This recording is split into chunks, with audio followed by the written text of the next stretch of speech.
Good morning. Jeff Africa. Jeff Africa's Last Dance.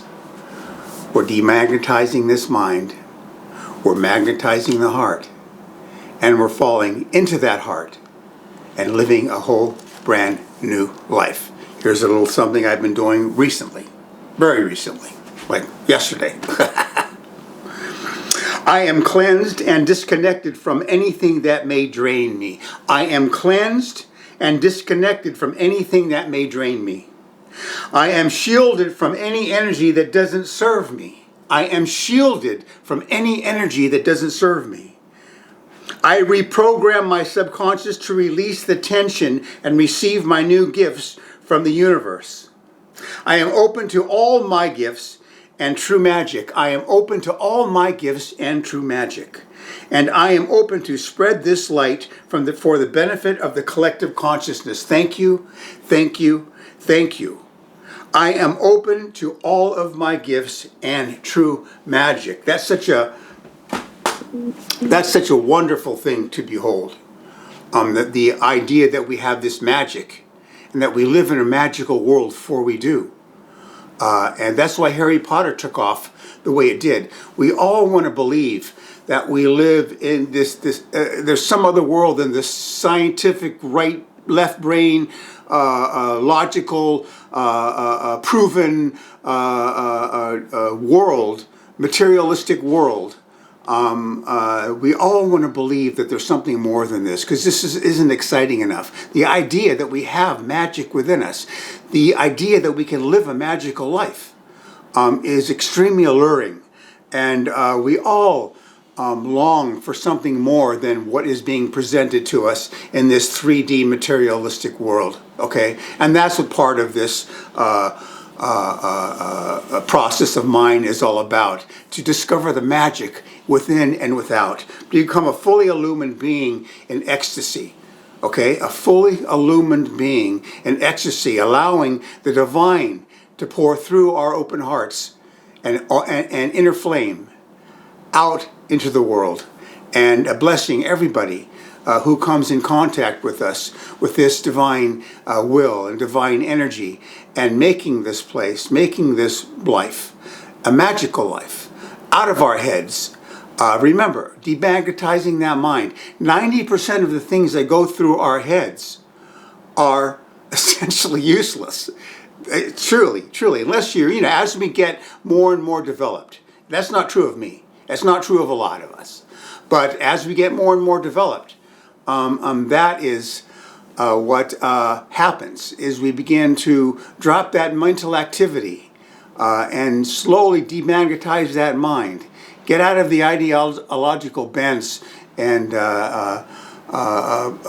ways we keep ourselves entertained in this mind. Drop the 3D drama in all its forms that we witness without, and come back to the light, and to the light within, to the inner sun within, the open inner flame within, and begin to create from that light within. Become an illumined being in ecstasy, living an ecstatic life that is a brand new life. And that's the life I'm talking about, and that's the life I'm getting to here, now, right in front of you.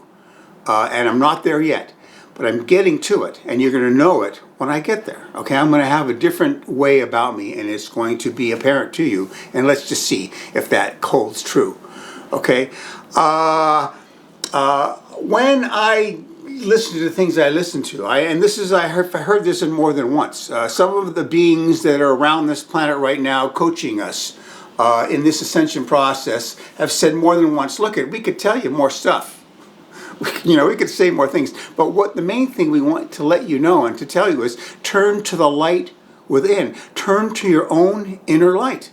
Because we have everything within us.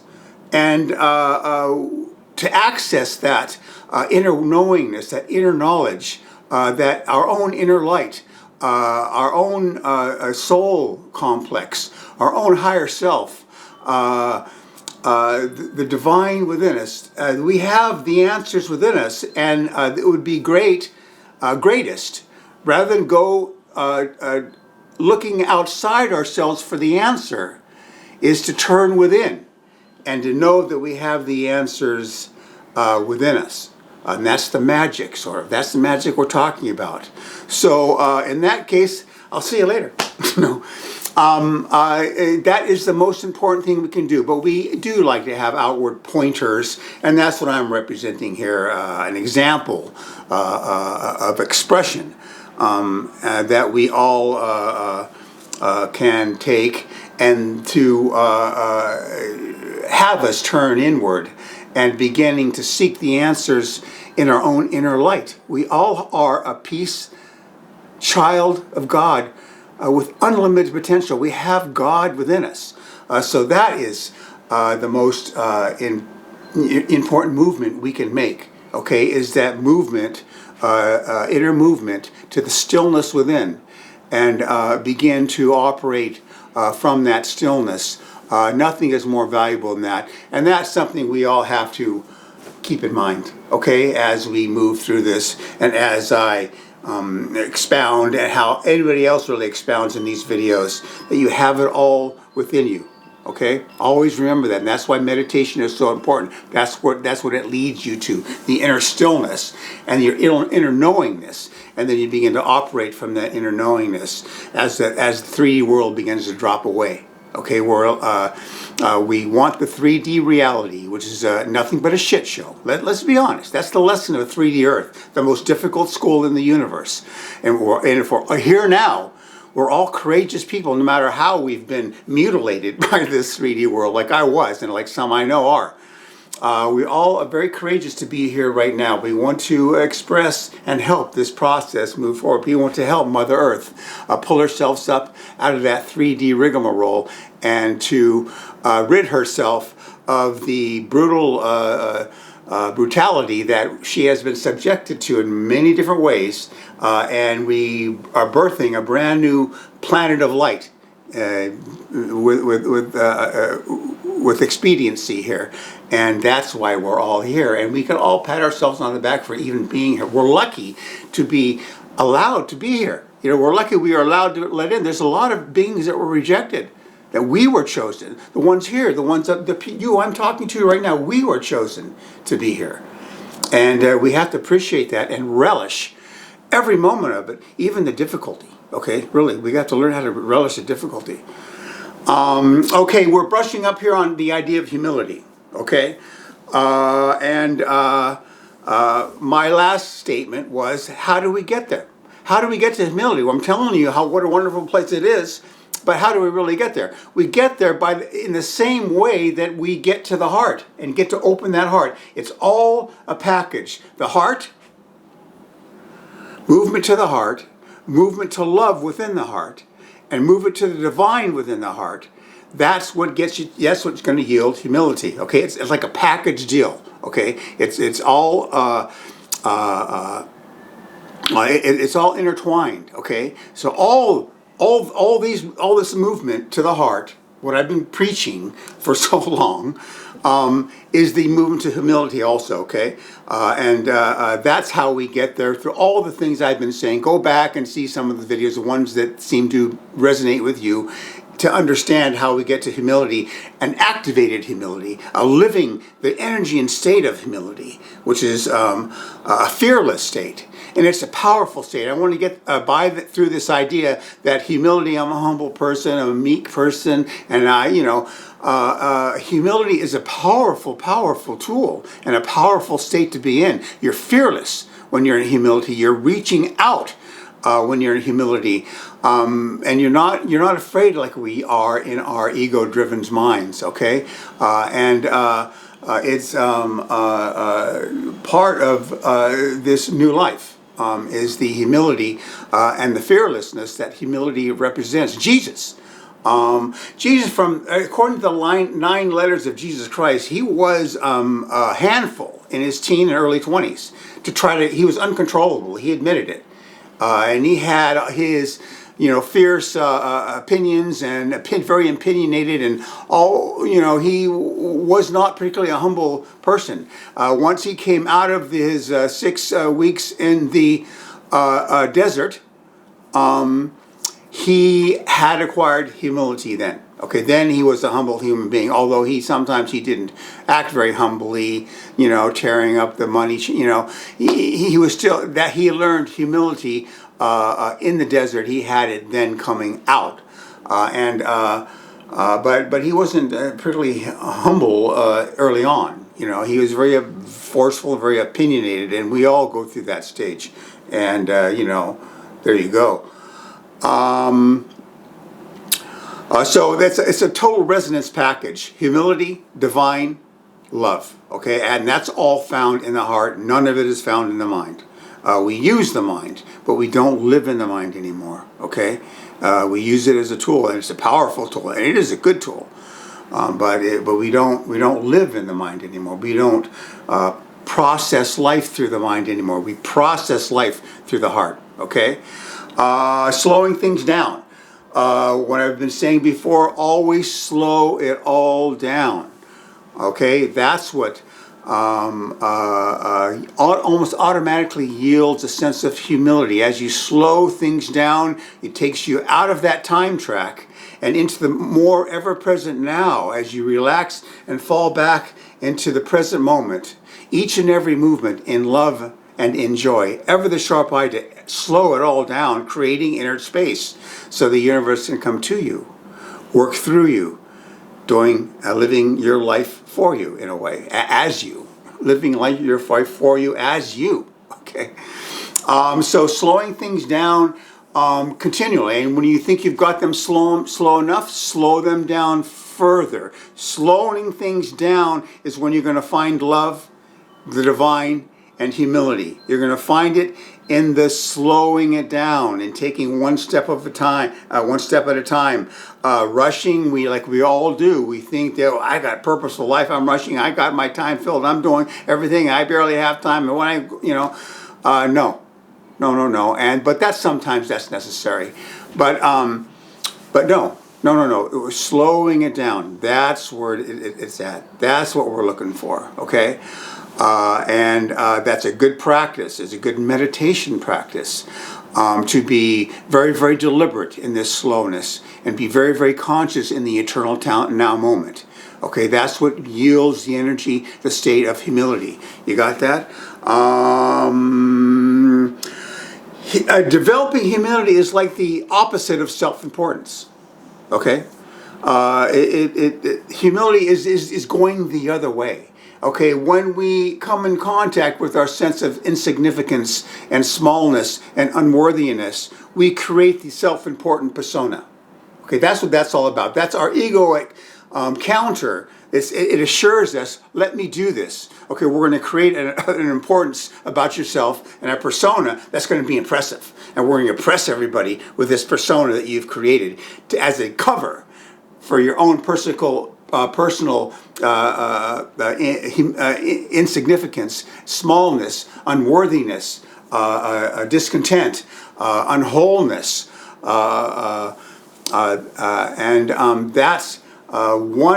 what you do at first. That's what I did. That's what most of us do. But the way out of all those is, oddly enough, the movement toward humility. That's the true movement. Okay, not the self-important way that most of us are trapped in. As you see, most people on TV or whatever, they're self-important. Professors in universities, they should know the most, but they're the most self-important sometimes because they have bitten the apple of pride with their intellectualism, and it hasn't really impressed me, and it hasn't gotten them very far, and it's kind of, yeah, buddy, yeah, sure. But that's their fault. That's their faultless. That's their fault. That's the fault in their facade, is that sense of status that they think they've acquired to present to the world, the prestige of where they're at, and that's what they cling on to as a cover for everything I just said. You understand? It's fake. They're fake. When Jesus said, "The meek shall inherit the earth," That's a poor choice of words. I always thought, what do you mean the meek shall? I never liked that wording, and I think that's probably changed when they did the Bible. The Bible has been tampered with. I think I know that he meant the heart-centered humility. People that know humility. People that reach out to others in humility. People that express themselves humbly. The people that have developed eternal life based around humility. Okay, that is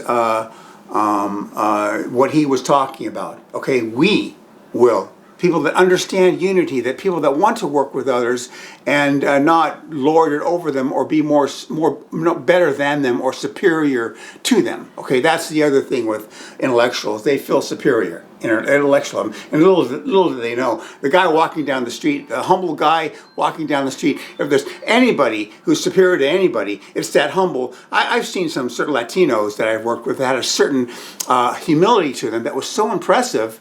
That it was just very, very impressive. I go, God, I wish I could be more like that. And that turns out, if there was somebody better than anybody, and there isn't, but if there's someone that was doing better than the other, it's that humble Latino that is actually doing better than the self-important, superior, prestige-oriented, status-oriented intellectual in these universities who think they're all that. You understand that? If there was, we could say that. There it is.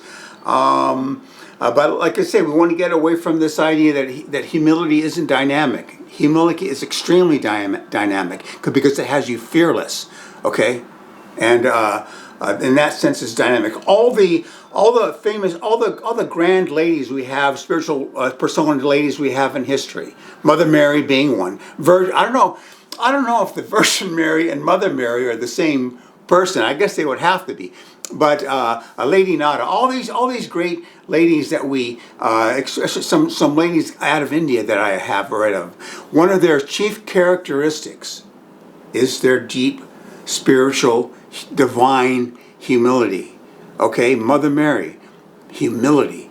This is a very interesting story. It was a priest, an exorcist, that was kind of lived outside the Catholic orthodoxy in a way. He was kind of a stone in their shoe, really, or something.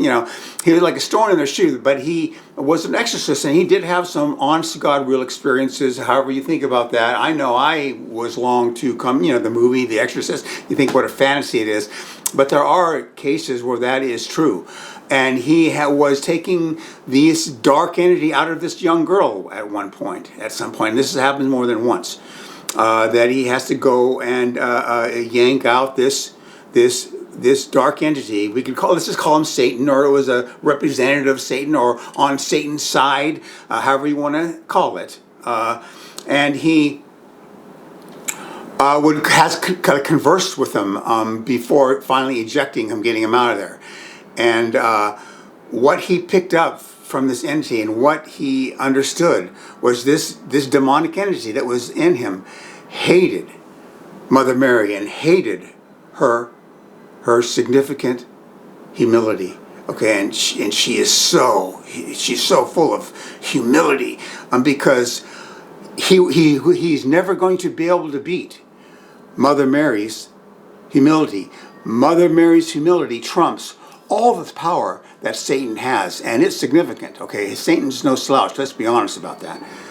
But it was he knew he could never equal, and he knew that Mother Mary's humility was more powerful than anything he could ever do, and he knew that he would always be second fiddle to that type of humility that he could not find any way to best. You understand that? He was hissing practically, and Mother Mary and her humility. He's pissed off. Satan's pissed off sometimes, but he comes across in different ways. Sometimes he convinces you in sweet, sly words to whatever it is. But that was the truth that came out. He was infuriated at Mother Mary's humility, because he didn't have the power to overcome that, and would be second fiddle always to her deep, deep sense of humility. You see, I can't wait to meet Mother Mary, to tell you the truth. She's on my team as well as the others.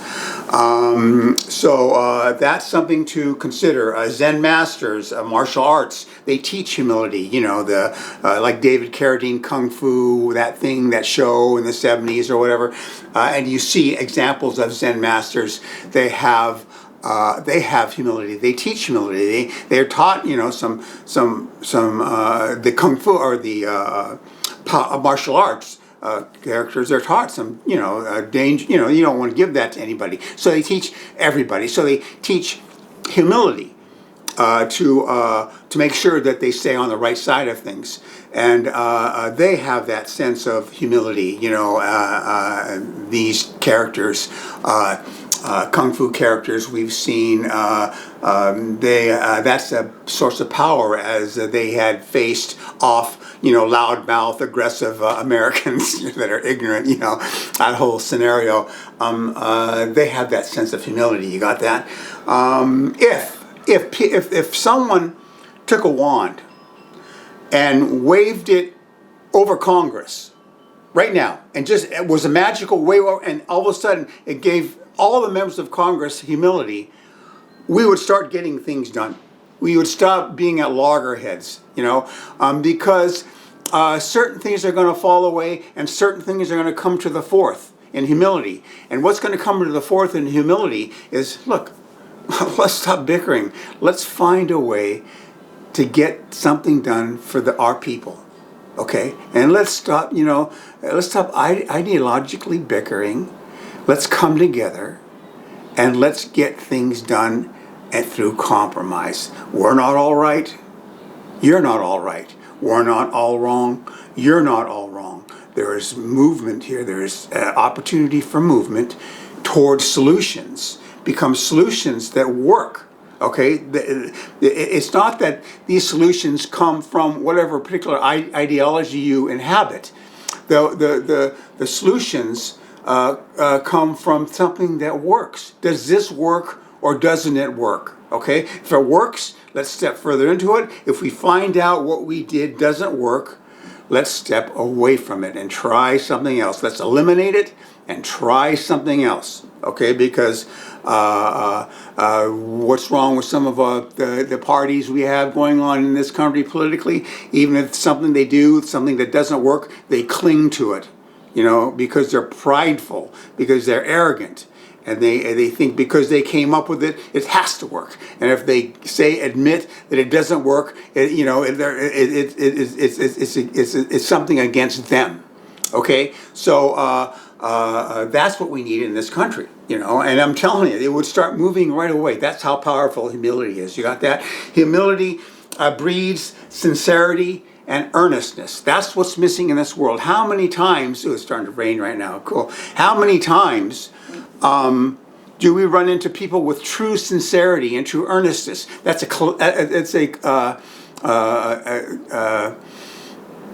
casualty of these days, okay? Sincerity and earnestness. We're not in a period of time, or we haven't been, because we're moving out of all this, where sincerity and earnestness was practiced, okay?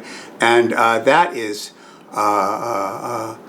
what we were missing also. You know, like I say, when was the last time you ran into a sincere, earnest, down to the core of her being person, okay?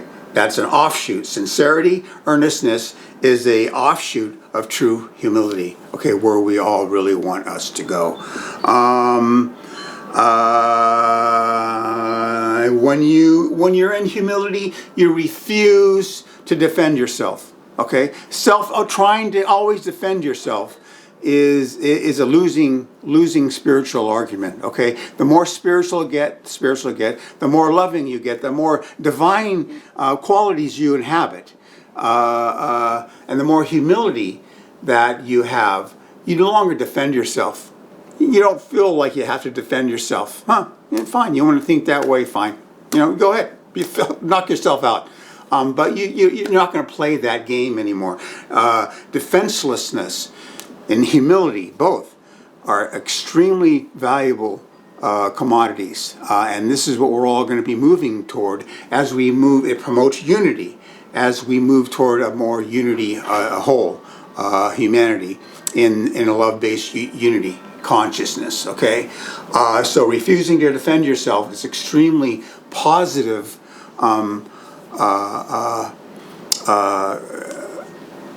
result in your personal development. Once you find yourself, as we move on this track we're on now, once you find yourself not wasting energy defending yourself, you want to believe that, go ahead.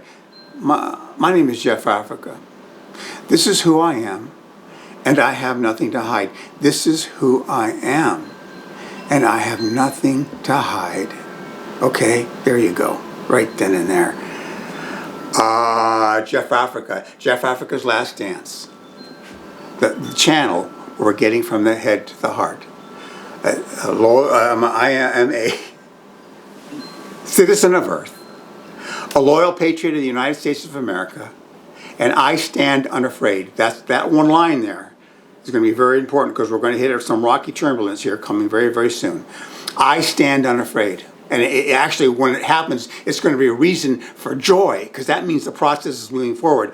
But most people on Earth aren't going to know that. So it's going to take us, people listening here and throughout the community that I help represent, to hold the line and to keep positive focus on the future, because once the shit hits the fan, it's a good sign. It's not a bad sign. It's going to be a very good sign. You remember I told you that now. I had these four: Paramahansa Yogananda, Jeshua Ben Joseph, Mother Earth, Divine Mother, okay, on my shoulders, seeing to this process. I can't fail. I can't fail to shift my consciousness and begin to lead a new era, a brand new era of Jeff Africa, okay, is coming. And what a great thing. You wouldn't believe. I never thought I would make this. You wouldn't believe the shit I've come from. I mean, I've done way worse things than any of you, okay? I'm not going to even tell you. If you found out what I did, you just all, however many there are of you, it's, like I say, this is a good preliminary effort for me, and I'm having fun doing it. But I'm going to have to redo, I'm not getting anybody, not very many people. Some know. I have some good, loyal people. And they're all usually pretty big people that come to listen to me, because I don't know, I feel those, however one I get, it's usually somebody that's significant. Not to say that there's nobody insignificant, but man. But it's a good preliminary effort. I'm having fun, but this community then is that's the way we're moving toward, and we have to keep our eye on the ball here coming up, because we have to stay firm in our light and not be shaken by what things to come here. And it's going to be a great day when they start coming, although a lot of people aren't going to know that. So that's it for now. I have something coming up next time, and I'll be seeing you then. Thanks for dropping by, and always nice to see you. All right, bye.